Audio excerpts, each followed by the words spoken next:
Hello and welcome to Synchronicity Talk Radio for your mind, body, and soul. I'm your host, Marie Benard, and today we are speaking with Maria Felipe. She's the author of Live Your Happy, Get Out of Your Own Way and Find the Love Within. Maria is a dynamic speaker in both Spanish and English. She leads services monthly at Unity Church in Burbank, California, where she created the church's first regular Spanish service, as well as performing services in English. And she's created her own channel on YouTube by hosting Maria Coconut TV, a show designed to share and expand the message of love by interviewing other spiritual leaders. And Maria has been a regular guest on Unity Radio, Awakening Together Radio, and Center of Light Radio. And something really interesting in your bio here, Maria, is that you've actually done some announcing for World Wrestling, WWE. And my boyfriend is a crazy fan of WWE. I'm not, but I have to ask you, what is the biggest thing that you learned working with the wrestling? Oh, I love it. Well, thank you so much for having me, Marian, for the wonderful introduction. And it's so great to hear because nowadays I don't hear there's fans, of World Wrestling Entertainment. I don't hear it nowadays. So it's really cool to hear that your boyfriend is a fan. Well, one of the best things is I was there back in the day when The Rock was there. Oh, fun. Which he's such a big celebrity now. But it was just really neat to he was such an amazing artist even at that time. When he would like memorize, because it is like a sport. It is, you have to be very athletic to be a wrestler, but it is scripted. Mm-hmm. And he would just get a whole monologue and he would memorize it in just a second and make it come to life. And I would see that right in front of me and I was like, wow, this man is talented, and I'm not surprised that he's become so famous. I was there back in the day when it was Stone Cold Steve Austin and China and all these amazing wrestlers that you don't see nowadays. So it was just an honor to work with all these people. It was really neat to be able to have the opportunity to work amongst like a male dominated business, because I was pretty much the only woman on the crew.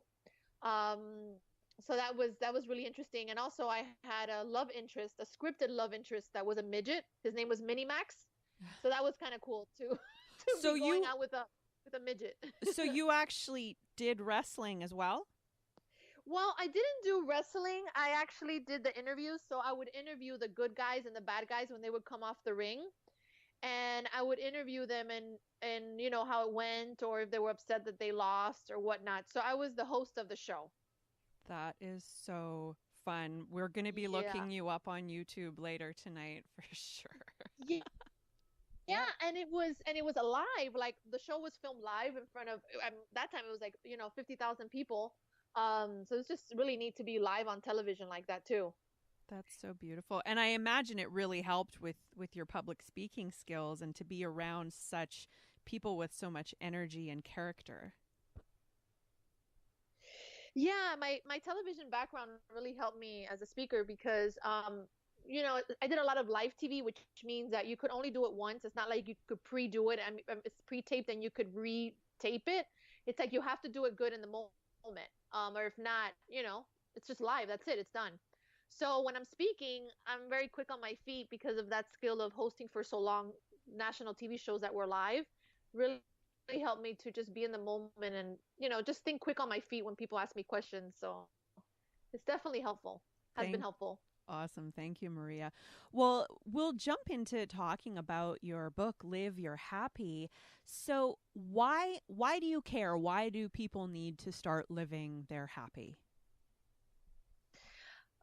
Well, and if I feel that it's something that it's so beneficial nowadays, especially with the circus of the world that we're living in, you know, I don't know if you got the memo and you turn on the news, you could see that we're living in a circus.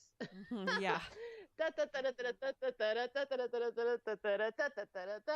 like it's a little bit kooky out there. So I feel that this book is just very helpful nowadays with the circus that we're going on to really kind of let go of being transed out by the worldly problems or form situations that are going on, so that you can discern and be at peace and happy regardless of what's going on in your outside world. Which I think it's just so helpful because I feel that we're so caught up in society getting transed out by problems. You know, it could be problems with politics, it could be problems that you're in your work, it could be problems in your relationship, but to be able to have the power to discern and understand the way your mind works so that you can be happy regardless of what's going on in situations in your life is very helpful. Cool. I can imagine, Maria, that working in television and entertainment, you're often faced with a lot of criticism and a lot of fear and judgment. And I'm wondering if, like, how did you discover these tips and tactics? I know you do some teaching on A Course in Miracles. Yeah, my book comes from the teachings of A Course in Miracles, which I discovered in 1995 when I read Marianne Williamson's book Return to Love. And I wouldn't begin studying it till 2001 when I went to Unity of Miami and they had a workshop on the Course in Miracles. And there was a lot of key points that were discussed in the workshop that really blew my mind. And the three things was, one is that you're responsible for your experiences of life, how you're going to experience things through fear or love. Two is that you're not a victim of the world that you see. And three is that you forgive people for what they didn't do. And all those things kind of like just blew my mind because it's completely opposite than what we've been taught in this world. So I began studying the course, and I lived it, pretty much try to practice it all my life. And started to become a teacher back in 2009 when I went through a divorce. And then when I had this opportunity to write this book, I decided to base it on the principles of the course just because it's been so helpful to me in my life. So a lot of the teachings in the book come from the principles of the course. And the reason I started practicing the Course in Miracles was because I was just always so being in television, like you said.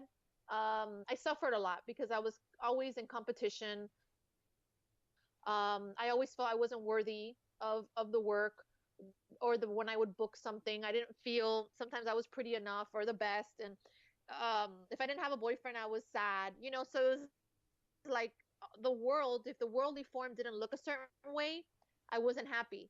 And I felt that every time I went to the course, I would discover that my happiness comes from within me, and that nothing outside of me could give me that ultimately, you know. The happiness of the world is very elusive. So if I get a commercial, I'll be happy like Monday and Tuesday, and then come around Wednesday on Friday, I'm a hot mess, you know, Yep. because it's always it's all I'm always happy because something outside of me is working. And the course is teaching that you could have peace and happiness regardless if something's going your way or not, which is very powerful. So, Maria, again, we are speaking with Maria Felipe. She is the author of Live Your Happy, Get Out of Your Own Way, and Find the Love Within. Now, everyone who's listening to this show has heard that you've got to find your happiness within, and life circumstances are not going to change it. But if people are not actually happy, I mean, it's kind of hard to really get that concept and embody it. So I'm wondering, in your own experience, was there a moment or a period where you actually started to really see and feel the difference between circumstantial satisfaction and true inner happiness? Mm. What a great question, Marie. Yeah. Well, basically, it's what's how my experience of it has been that I actually had self-help desperation, you know, back Mm-hmm. in the day. And I'm sure a lot of us could identify with that self-help desperation and wanting to be happy and looking for it in books, and then books telling you that you could be happy and happiness is within you, and you hear this and then it's good and that's fine. Or I used to do Anthony Robbins and all these types of things. And I didn't understand why, regardless if I was reading these books or doing all these things, or I knew this intellectually, that I was happy, or that I was the light of the world, or I was abundant, but I wasn't living it. You know, I believed these things because they were intellectual, but I didn't live it because I was like, I am love. But then in my world, I would look for love outside of myself, you know, or I am abundance, and then I would believe that I didn't have enough money in the bank. So there wasn't any consistency.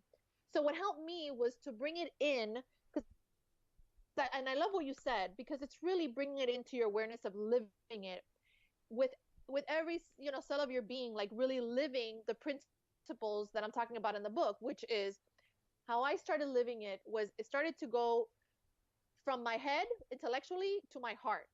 So I wanted something that spoke not to your head intellectually, because we all know that we are amazing, right? Mm-hmm. But more into your heart, of recognizing that you're worthy of that and living that in your life without compromise. So what does that look like? When you live you're happy, you're taking responsibility for everything in your life. So basically you're not a victim of the world that you live in. So what helped me to live my happy is really looking at stuff in my life and recognizing that from one way or another, unconsciously, it's coming from me, and I get to experience it the way that I want to. So it's really neutral. It's a neutral thing that's going on. I'm the one that's giving it meaning, and I'm letting it hurt me, depending on the thoughts I'm having about that situation. So that's one thing. The second thing is recognizing that I'm not a victim of the world that I see. So nothing's really happening to me, because in truth, I could never really be a victim of anything. It's my thoughts that make me believe I'm a victim. And then the third thing is basically understanding that nothing outside of me defines me. Like nothing outside of me is my source. My source is, I say God, or you can say love, universe, light, whatever. My source is God. So as long as I know that, I don't look for external things to make me happy. Just like the book, I'm very happy and grateful I'm on this interview with you, and I'm very happy that I have a book that's being very helpful. But at the end of the day, I don't allow myself for the book to define me, or it's not my source, because my source is within me. It's in my connection to God that really gets me excited, because I've already done the other way with believing in my acting career, believing in, my status, defining me. And I suffered a lot. So now as an author and as a teacher, I'm like, hell no, I'm not doing that again. There's so much there, Maria, that I want to ask you about, and it reminds me of, I think it was Jim Carrey who said something along the lines of, I wish that everyone could be rich and famous so that they could see that that's not where happiness and fulfillment come from. Yeah, and I would agree with that. And I always say, if things outside of you, of accolades or things in form, really make you happy, then why are there people that have a lot of money and committing suicide, or are drug addicts, or are dying? Look at Robin Williams, for example. You would see him in Hollywood, like he has all these movies, he has a family, he has children. You would think he has it going for him, and he, had this bout with depression. So that tells you that the conditions of the world, like the things in form, don't really truly make you happy. They'll make you happy, but it give you like that cheerleader happiness that's dependent on what's outside of you, and it's very temporary. It's a happiness that's not long term. As of when you live this happiness, that it's not determined by anything outside of you, and really practice that consistently every day, then you're going to feel better. And the thing is, I feel, is that people think that happiness is not normal. A lot of people think that you have to manipulate, make things happen, control, goals. We're like caught in this society that we need more, more, more, and we need to manipulate it and make it happen. And that's normal. That fear is normal. And what I'm trying to say in my book is that happiness is normal. Happiness is our normal state. It's actually our natural state. The Course in Miracles says happiness is our function, happiness is our inheritance, and God's will for us is happiness. So in truth, we are happy. Like that's our true essence. And we're actually under the happy umbrella. So in any moment when we're not happy, let's say that we're a little bit sad about something, it doesn't mean that you're not happy. It's just for a moment, you have forgotten who you are. Just for a moment, you've forgotten who you are, but it doesn't mean that you've never left that umbrella of happiness, because that's what you are. You just forgot for a second, and you think that you're separated, you think that you're unworthy, blah, blah, blah, and you feel sad. But the truth is that you've never left your source, because your truth is that you're always happy. I feel that if we believed all this time, eons and time, that fear is normal, that suffering is normal, that depression is normal, that getting, diagnosis from doctors and taking prescription pills is normal. What I'm trying to say here is like, well, how about the opposite of that? How about happiness is normal? How about easy is normal? And like, let's do opposite day now. you know? Let's do the opposite now. We are speaking right now with Maria Felipe. She is the author of Live Your Happy, Get Out of Your Own Way and Find the Love Within. And Maria, a few minutes ago, you were mentioning the importance of personal responsibility, how we're responsible for what goes on in our lives and what, obviously, we can't control everything, but we're also responsible for how we respond to the things that happen in our lives. And I know for a lot of people, myself included, when we first learn about personal responsibility, it adds this extra layer of, okay, well, now it's all my fault that my life sucks.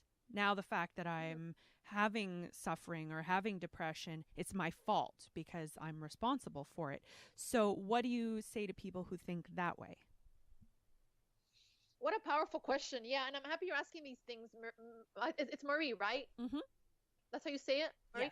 Yes. It's so important, these questions you're asking, because I really want this to be very clear, and I feel that it's true. Sometimes people could take things the wrong way.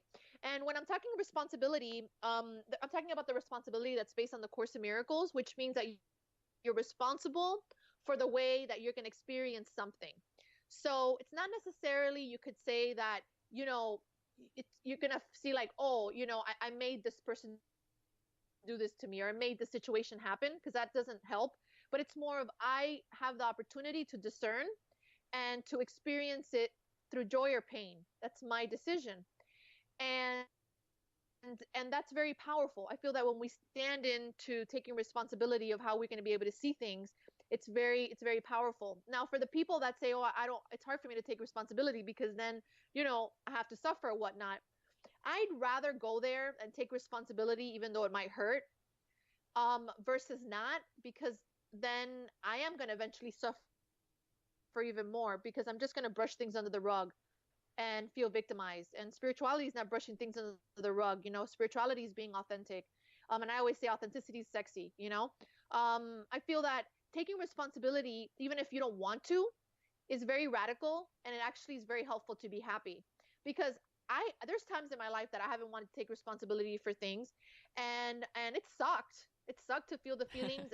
It sucked for me to say this is my fault, or I've created this. It has sucked. It hasn't been fun.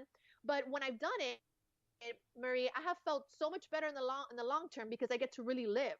I get to really live a powerful life. I really get to get out of my own way and experience the love that I'm worthy of. But if I get stuck in that lamentation, or I don't want to take responsibility because it's too hard or whatnot, or it sucks, then yeah, it's going to suck. And it is going to suck regardless. But I feel that it's so much better to get through it, because then you get to rather live than die. I feel that when you don't take responsibility, it's going to bite you in the butt sooner or later. Thank you, Maria. So how do you combine self responsibility with self-compassion? So self-responsibility would be, and that's a good question, because I actually wanted to talk about that, but I forgot about that. So self-responsibility with your true would be your true self with a capital S, not little s. So it would be your true self with a capital S. So self-responsibility is taking responsibility for whatever's happening in front of you. So let's say you got a ticket in the mail, right? So you got a ticket. You ran, you went through a toll booth, and they took your picture of your license, and you have a ticket in the mail, right? So you have this ticket in the mail. So you look at the letter, and you're not a victim of the letter, and oh my God, what did I do? It's more like, okay, responsibility of it's in some extreme, and then you get to discern how you're going to see this letter. Are you going to start to think about it and get worried, that you're going to have to pay all this money later? Or are you going to look at the letter and be like, okay, it's just a letter. Okay, wow, it's a white paper, it has black letters. Oh, that's cool. All right, it's all that it is. Nothing's really happening. What's messing you up is the thoughts that you're having about something that's going to happen in the future, money you're going to have to pay, which is not even here yet. The only thing that exists right then is a paper with black little letters on it. That's all that exists in the moment. So having compassion is having compassion for yourself in the moment, that, oh, wow, right now I feel guilty because I have created this experience in my life. But you know what? I'm doing the best I can with the awareness I had at the moment. I ran that light, or I did that situation. Like, having compassion is saying, I did the best I could with the awareness I had in the moment. That's really being compassionate with yourself, because at the end of the day, we are gonna, think thoughts that are not aligned to truth. We're gonna, what appears to get into messes in our lives. But I think it's really important to have responsibility with compassion. I think that's so beautiful that you said that, because I remember I was a minister already at the time. I was, speaking at Unity Church in Los Angeles. I was a minister, I was a teacher of God already and all these things. And I remember being in my room, and I was thinking thoughts about somebody that were not very nice. I was thinking about my roommate that I had, that she was such a bitch, and that she was this and that, and just really mean thoughts, because the ego is very vicious. And right now I was already a teacher of God already, and I was thinking all these nasty thoughts, and I looked to myself, I was like, oh my God, Maria, like, this is not even about her. This is about you. And I took responsibility for it. And then I started laughing, and I didn't judge myself, and that's being gentle with myself. I was like laughing. I was like, oh my God, I'm a minister, and look at the thoughts that I have, right? Yeah. I was like, wow, I'm so vicious. Like, I'm so vicious, but it's okay, because, I'm human. I'm in a body. I appear that, this girl did something to me, but she really didn't do anything. And you know what? I'm just going to choose again. I'm going to be loving with myself. Yeah, I'm a minister, and I have thoughts that are a hot mess every once in a while, and that's okay. This is what this minister looks like, and just be very gentle and loving with myself through the process, and not judge myself. Does that make sense? Absolutely. Maria, it brings up another question though. So you have these thoughts about this person that are based on, your humanness and whatever it was that she did that triggered those thoughts in you.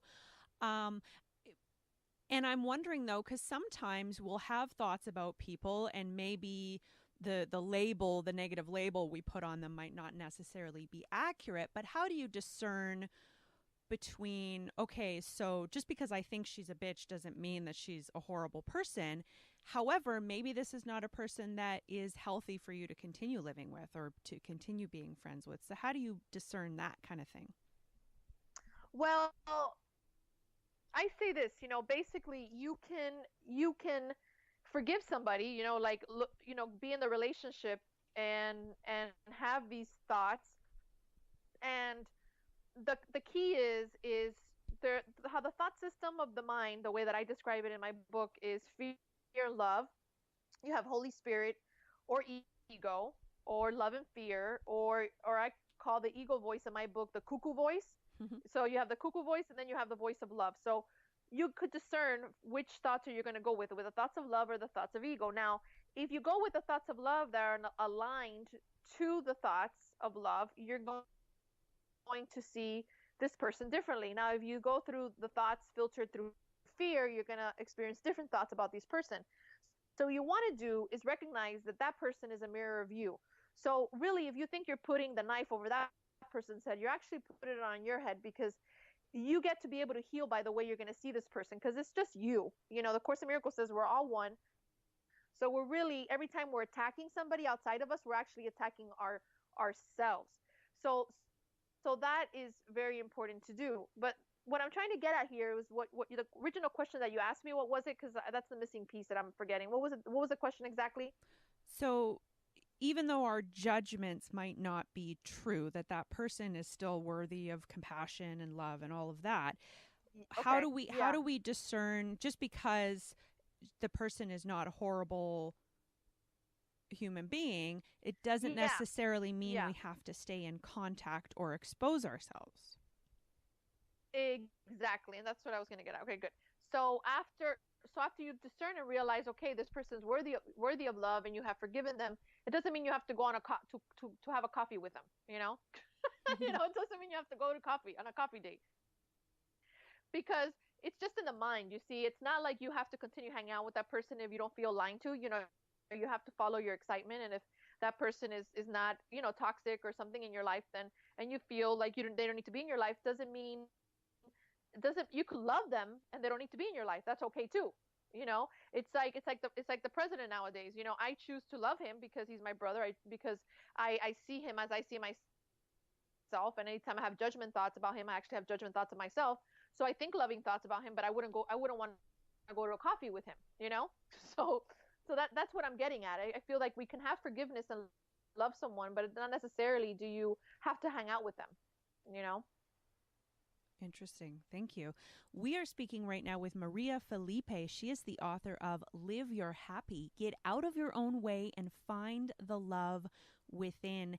And you talked about how people are a mirror for us. So if you see anger, hatred, vengeance, pettiness, dishonesty, whatever it is that that person is doing, say there's someone who's a criminal and they may be inflicting something on you or you're observing them doing that to someone else. Does that mean that all of those awful things are also inside of us? It's inside of you the way that you're going to experience it. So that goes back to the beginning of that we can experience things the way that we choose to, because A Course in Miracles says ultimately everything is neutral and only love is real and all else is an illusion. So in truth, in form, there is appears to be separation and fragmentation, but in the union that we all are in spirit, that we come from, because we come from God, we're all really one and only love is real. So what happens is that when you see something outside of you, you're fearful, vengeance, even poverty and war and conflict, all these expressions of fear outside of us, in truth, the Course of Miracles would say that's not even remotely real because only love is real. But in form, it appears very, very real. So our goal here in this world is to actually discern and look at it and give it over to spirit, which is our inner teacher, Holy Spirit, and to see it differently. You know, Holy Spirit, I give you my concern about this person or my judgment about this person. Like, I can't stand this person. I feel so insecure. I feel so unworthy. I feel so unworthy of love. Like, all your feelings about what's going on outside to Holy Spirit, so that you can see it differently. You can discern the situation so you don't get caught up in the illusion of fear. Because in truth, the way that you're going to see it is up to you, because it depends on what meaning you give it. Because in Course in Miracles, it says, in my defenselessness, my safety lies.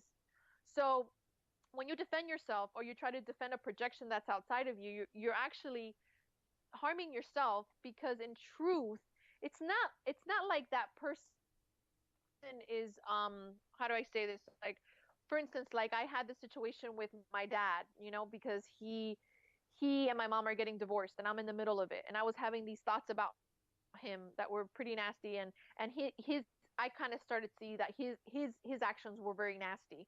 And in my world, I was thinking that how could I have created this, because I don't feel that nastiness within me, right?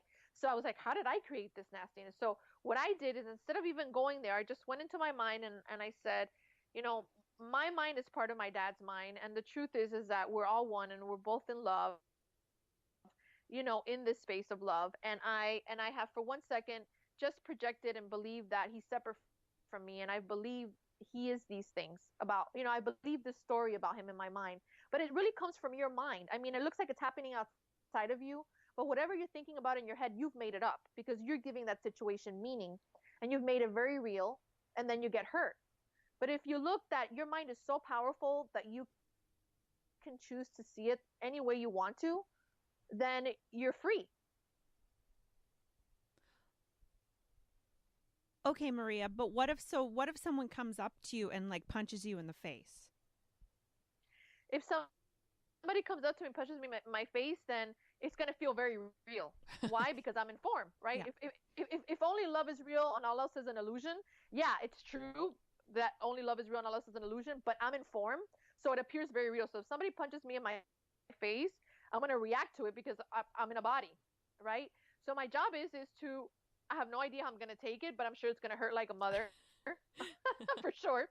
And then I'm going to be like, what the heck? I'm going to be on the floor or not. And then my when I'm back to my senses, or maybe I need to defend myself, maybe I need to punch him back. I'm not sure. It depends on how it is in the moment, but I am informed, so I need to react informed. And then when the time comes that I'm in a state of alignment, or when I'm able to be conscious, maybe I've died. I'm not sure, which would probably be a good thing because this world is crazy. But anyways, let's say I haven't died. Let's say I'm alive. Then I have the opportunity after to see it the way I want to, But I think that you're right. And I love how you mentioned that, because we are in a world, if it appears like, and we are informed. So the Course in Miracles says that this world is not real, that we're dreaming, but it sure as hell feels real to me, and to you. So we need to know more that we are in this world, but we're not of it. That's where I'm getting at. We can be in this world and start to awaken more and more that this is not all there is and we're not of it. Thank you. We are speaking with Maria Felipe. She's the author of Live Your Happy, Get Out of Your Own Way, and Find the Love Within. And Maria, you have a 9 weeks Live Your Happy course coming up in August of 2017. Do you want to tell us a bit about that? Sure. This is a course that I created with my husband. We basically decided that we wanted to do um, have a great opportunity to get together these 9 weeks and go through the 9 chapters of the book. So from August 1st through the beginning of October, we'll be taking one chapter a week, and we'll be going over the first chapter, and then on a Monday or Tuesday, and then during the week, people can go ahead and do the practices that are in the book weekly together, or by themselves. We're going to pair people up as well. And what's great about this program is that at first it was going to be cost $2.99 to do it. And through Book Tour, my husband and I were trying to do this button, this like donate, this button, not to donate, but this button to pay, and it wasn't working out. So we kind of felt through spirit, you know what, let's just give this program away because we feel really excited about it, and the stupid button is not working. So we just put this easier donation button so that now people, if they want to donate to the, every week they can or not. But it is a donation-based 9-week program, and I love it because we're going to be able to all study the book together versus and doing it on your own. So it's more of like a study group for the book, and it will be live on teleconference or on video. We're still trying to work out the logistics of that, but it starts August 1st, and you can sign up on my website. If you go to mariafelipe.org, it says 9 weeks on there, and you could sign up through there. We have about 50 people that have already signed up, so we're very excited about it. Beautiful. And on the website, it says there's only 20 spaces, but that's old information. Everyone is going to get in now, and it'll be by donation. Mm-hmm. Yeah. Yeah, I was so excited because it's interesting how spirit works. Like seriously, he's a techie guy, and he couldn't get this button to work for that price and stuff. And we're like, you know what, let's just give it away. So it feels good. It feels in alignment. Good, cool. Well, maybe we should go through if there's going to be a 9-week course. There's 9 chapters in the book. Should we just touch on what each chapter is so people have an idea of what they're in for? Sure. Yeah. So let's see here. So the first chapter is you're not bad and you're not going to hell. So I get into it right away. Here I start sharing about how this world appeared to come into existence, which I call How Did We Lose Touch with Love? And then I also talk about in this chapter the solution to our problems, and shift of perception as well, like how we can see things differently, because I talk a lot about big deals, facing your big deals. So big deals in life are, give me a couple of big deals, Mary, in your life. It could be anything. Which are problems? Let's say any money. Money is always, and it's not necessarily the not having enough money in the moment. A lot of the time, that's not actually the problem. It's worrying about where the next money is going to come from. Awesome, and that's so many people could identify with that, and that would be a perfect big deal, and actually one that would resonate with a lot of people. So I love that you brought that up. So that's a big deal. So with that, what we'll do is that the first week you recognize that that's a big deal for you, the money issue, which the course would actually say it's not only about the money, it's underlying unworthiness within the money, because it's always money things are attached to unworthiness. Actually, everything in life is, we don't feel worthy of certain things. So we look at that. So big deal is the money thing for you, Marie. And then what I do is that I do this process to be able to pump up the volume on the Holy Spirit voice in your mind. So you're going to write down all the things that you feel about money, right? So it would be like, I feel like, what are your thoughts about like when you think about money? Like I would say, oh, I feel like I can't pay for this, or I feel that I can afford that, or whatever your deepest and darkest fears, you would write them down in the area of money, right? So for me, my big deal area in this time of my life, I wasn't married yet, but I was like a hot mess when it came to relationships. So my big deal was like I wanted to be in a relationship, or my relationships with men, they were just not good.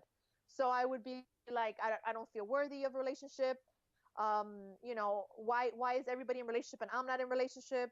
I want to have a child, and why does every other people have a child and I don't have one? Like stuff like that. So I would be very, very honest, really, really raw about what I felt about that area of life. And then that's how I would do like the first chapter. You write everything down and you be as honest and as raw as you could be. I mean, just you want to open every hole, every crevice, every little thing, every little dark feeling. You want to expose that. A lot of people think that being happy, like my book is about cheerleader happiness, like ha ha ha, whatever. But that's that's not what I'm talking about here. I'm talking about very consistent happiness that doesn't come from anything outside of you. And one of the things is really feeling your feelings and being honest about your feelings. So you want to go there into the darkness, even though it's uncomfortable, so you can have a healing take place. Because this is not about brushing things under the rug. So that would be first week, and then you would then go into you're not who you think you are, which is there I share the 4 tricks of the ego. So how we believe the tricks of the ego. So the ego trick number 1 is the shoulds. The ego's a part of your mind that's fearful, so the should. So remember, like I should have, I could have, I wish I would have done it better. That Mm-hmm. kind of thing. Yep. That the ego does. So I should have done it like this, or I could have done it like that. And that keeps you stuck. That keeps you stuck. Another thing that the ego trick number 2 is obsession with the past. So the ego always like looks at the past, and you rehash the past of like what your mother and father did to you, or maybe you had made you did something at work that you weren't happy about, or maybe you're still obsessing about your divorce or obsessing about anything, and you can't even sleep at night about it. And the truth is that it's already passed, right? I mean, you can't go back in time and change that. It's done. Really. So the ego would like be so vicious and make you believe that, and think about it and rehash it, and it's done. Like you can't go back in time. So all you can do is just remember the love you gave and the love that was given to you in the past, and do your best to let it go, because you can't go back in time. But the ego will keep you hostage, you know, by, by making you think over and over again about the past, about something that already happened. So then ego trick 3 is focus on the body. So the ego uses the body to also trick you, with your weight, or thinking that like for me at the time it was sex. So um there was a time in my life after I got divorced that's all I did. Like I felt like having sex, I was going to be happy, because I lacked sex in my relationship with my husband, my ex-husband. So the ego made me believe that if I would sleep around, or I would be with different men, that I would be happy, and that's not true. Mm-hmm. It's like ultimately I would feel like, after a night of having fun, I would feel like shit, because my happiness doesn't come from another body. So that was another trick that I share in my book. Ego trick 4 is your happiness is out there. So as you know, the ego is always going to make you believe that your happiness is out there in the world. um it's so juicy. Like chapter 2 has a lot of things. In chapter 2 is where you're going to release all the things in chapter 1. Remember that we talked about how you would write everything down, then you're gonna give it over, you're gonna write it down, you're gonna give it over to Holy Spirit, and then I help people to then write down everything you receive from Spirit, like the truth about that area. So in your case, to receive the truth about money in your life, so Spirit will guide you, Mary, on what is really the truth, you know, in regards to money in your life, and where does that separation or insecurity come from? Seriously, like what's the root of it? And you sit down with a journal and you put a candle, an incense, or whatever, and just get really, really honest with your internal teacher, and perhaps you're going to channel information that's going to give you insights on this money stuff, of where you're going to write it all down, because we really have this voice within us, Marie, that is so intuitive, that really knows everything. We just have shut it down because the cuckoo voice is so loud, the ego voice is so loud. The Course in Miracles says it speaks first and speaks the loudest. So we can't hear Holy Spirit. We can't, because the fear voice is so loud. So with the book, I try to help the reader to pump up the volume, pump up the volume, pump up the volume. Remember that song? I don't know, it Yep. was back in the day. Pump up Yep. the volume on the Holy Spirit voice so that you can hear truth. So yeah, chapter 2 is pretty on fire.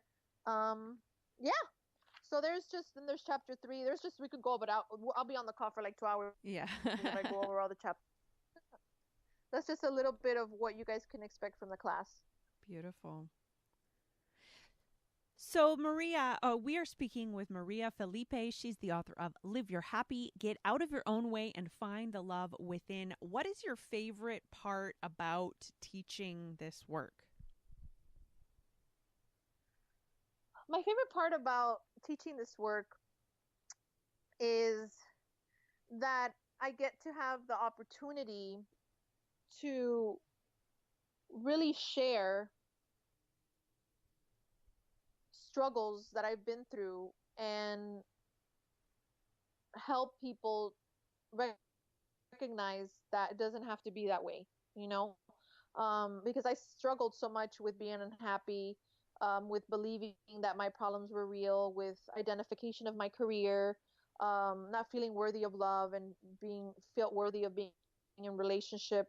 So I suffered so much. So what I get so much excitement is to be able to join with people every day and share from my heart how I was able to flip the switch, and since I struggled so much with this self-help desperation for so long and reading books and not feeling happy, I would read like a book that I really liked, like Abraham Hicks, or I would watch Oprah or whatever, and I had like, just very like just happiness for a few days, and then I wouldn't feel good later. Um, I just love to share this message of really living and embodying these principles that I'm sharing in the book, and it's very exciting for me to be able to share with people, hey, you know what? You can be happy, Monday through Sunday, 24 hours a day. You really can. I think that we've just been taught that we can't. And even if we are feeling sad, doesn't mean that we're not happy, because again, happiness is our inheritance. So it's really an honor for me to be able to share with people that, hey, you know what? Go out there and be responsible. Be responsible for your life, even though it's not fun. Forgive, even if you don't want to forgive. Recognize that your source is not outside of you, that nothing outside of you defines you, even if you don't want to, because eventually when you practice this and you embody these skills, these practices from head to toe, like you really live them with your relationship with yourself and others, and you go out in the world and recognize that you have everything and you lack nothing, but not in your head. Because in your head, like I knew that when I was younger, that I was the light of the world, that I am loving, that I am loved, that I'm holy, all this stuff. I knew it in my mind, but I didn't believe it in my heart. So one of the best things that I love is just sharing with people, hey, you know what? Practice this. Like, live these principles in your life when you wake up in the morning till you go to sleep. What are you thinking? When you wake up in the morning, are you getting up, putting your feet on the floor, for a moment, just being present? Oh my God, look at this floor on my feet, the carpet, the wood floor, whatever it is. Like, do you ever do that? Like, hey, wow, this is awesome. You go and you brush your teeth and you're like, oh my God, look how awesome. Look how I brush my teeth. I'm amazing. Mm-hmm. No, you're not doing that. You're thinking about work. You're thinking about money problems. You're thinking about something else instead of, oh my God, look at this. I'm amazing. I'm a great teeth brusher. Look how I go up and down. We don't do that. It's like, I love to share with people, like, just be more present, and recognize, like, what are we doing? And I suffered so long just thinking so much stuff in my mind that wasn't real. So it's just a real honor to be able to share with people truth and what has helped me, get over a lot of the things that we all struggle with, and I still do. It's just that I work the tools, I work the tools, like Missy Elliott, you got to work it, you got to work it.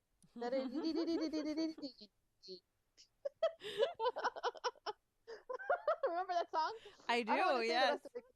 Yeah, the rest of it is dirty, but I like the work it part. You got to work it. Yeah. Good song. Lots of fun. Um, Maria, we are speaking with Maria Felipe. Live Your Happy. You can find her at mariafelipe.org. And just Google Live Your Happy if you have any trouble spelling that. You can check out the 9 weeks Live Your Happy course. That's starting August 1st, 2017. It is by donation, so anyone who wants to sign up can do so, even though it says there's only 20 spots. That's already, there's more than 20 people already signed up, so go ahead and sign up if you're interested in that. Maria, lately I've been thinking about, and I don't know if you can even answer this, if anyone can answer this, but I'm going to ask it anyway. There's like something like 7.5 billion people of us on the planet, and we all want to be special snowflakes, and we all want to have our purpose and have our needs met, and whether that's financial or food or relationship, like all the things that we need. And yet right now that's not really happening for a large portion of the world. And I'm wondering if you have any vision of the future where, like, how we all could have those things, have meaningful work, have enough of the basic necessities of life and all the things that we need. Do you have any ideas on that? Yes, what's coming to me right when you were asking the question is is oneness. I feel that collectively when we start to come in more to the oneness of it's not me, me, me, all about me syndrome and getting or accolades or goals or, manifestation, the more we get into really all going within more and more. And I feel that we are in this society, I feel that there's a lot of waking up going on now because we have no other choice. Like the shit's really hitting the fan now in the world, as you can tell. So I feel that we're becoming more conscious beings, which is really exciting for me and for all of us, that we are becoming more conscious. And I feel that I know it's hard because a lot of people are out of jobs or a lot of people are going through a lot of struggles. But at the end of the day, we when we really truly understand that we don't need anything. Like, yeah, in form, it appears that we need stuff. We need a bed. We need, a roof over our heads. I get that. But if we go more into that, we don't really need anything. What we really need is peace of mind.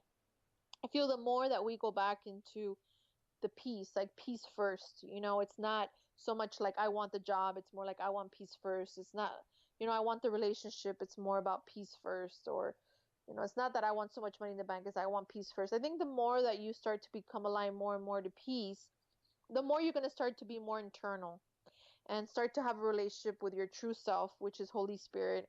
And then collectively you start to wake up more and more in consciousness, and then the next person starts to wake up, and the course calls it like this oneness of unification, of just really starting to come into truth all together and hiring vibrational consciousness so we can all ascend, and get out of the shithole, that we're in. We can kind of rise up and like I don't know, go poof.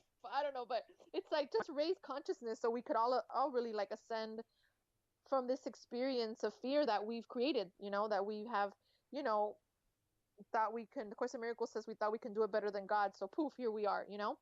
I think collectively, just really being mindful beings and starting to let go more and more of being victims of the world, and taking responsibility, as I said earlier, and owning your shit, and just being more internal and very loving, very, very loving. What would love do in this moment? And I feel that that's going to help us more as a consciousness in this world to be able to deal with with with the problems that you just described, these big deals of the world, that it's very hard.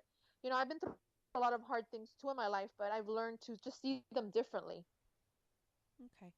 Um, and we're almost out of time, Maria, so we've got to wrap this up in a minute. But I just want to acknowledge, though, that our world is scary right now. So how do you balance that, feeling that fear, and then not denying it, but also not getting stuck in it? Yeah. Well, yeah, it is scary. It is crazy. It is a circus, and it's not happy, actually. This is not a happy world. No. I wrote a book that's called Live Your Happy, but as you can see, this is not a happy world, and I think it's very important to get really straight about that. And how you deal with it, I feel, is what was the question again? Because I got caught up into saying this is not a happy world, but what was the question? Just about the feeling fear. Like, what do we do when we feel the fear? It's legitimate fear. Yes.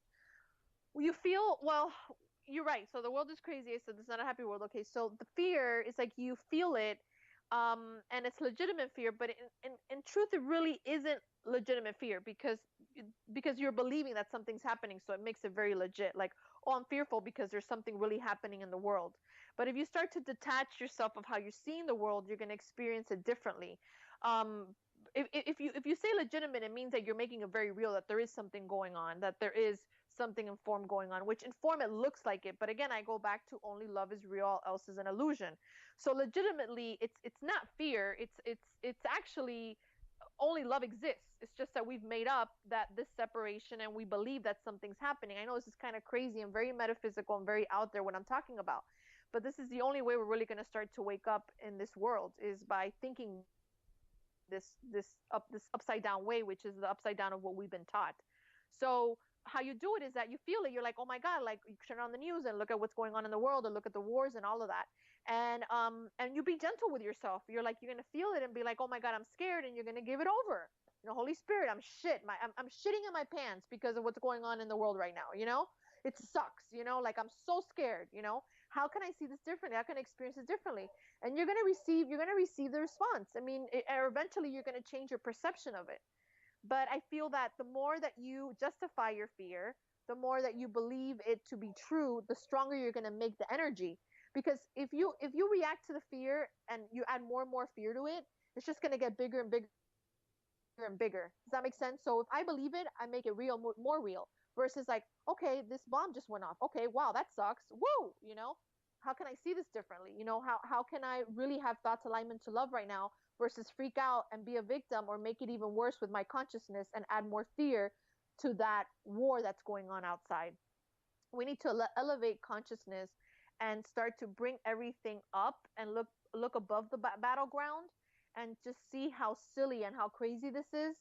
And the less that we make the illusion real, because this is all an illusion, even though it appears real in form, the faster we're going to really ascend and really live what we're worthy of, which is to be happy regardless of what's going on in form. Beautiful. Thank you. We've been speaking with Maria Felipe. You can find her at mariafelipe.org. She's the author of Live Your Happy. We're just about out of time, so I'm wondering what, Maria, you'd like to close the show with. I would like to just say, well, first I wanted to thank you. I love, love, love your questions. They're really good. I always love questions that are really to the point and very expansive because that's what's the most helpful. So thank you. I wanted to just say basically that when you really start to live and walk the talk of living happy, you're living a life of taking responsibility, not being a victim of the world that you see, forgiving even if you don't want to, and recognizing that you have everything and you lack nothing. And you're worthy of that. We're all worthy to live our happy because we've been living in fear for what it appears so long. Why can't we have the opposite of that and have happiness be normal? Beautiful. Thank you so much for your time, Maria. This has been Synchronicity, talk radio for your mind, body, and soul. Again, if you want to check out that 9 weeks Live Your Happy course that starts August 1st, 2017, you can go to mariafelipe.org. The name of the book is Live Your Happy. Thank you to Maria, and thank you for taking time out of your busy week to spend with us on your growth. I want to send you lots of love. Be well. Namaste.